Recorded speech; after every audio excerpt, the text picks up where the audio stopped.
আজ খাবারে আছে গাছ থেকে টমেটো পারলাম, সেই টমেটোর ঝাল করেছি পোস্ত দিয়ে।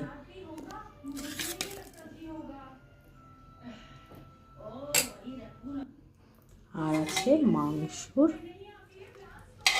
ঝোল।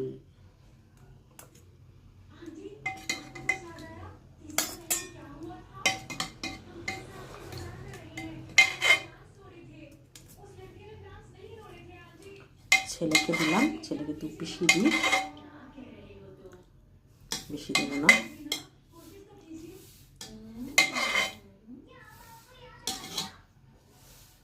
তো কেমন লাগলো আজকের রেসিপিটা?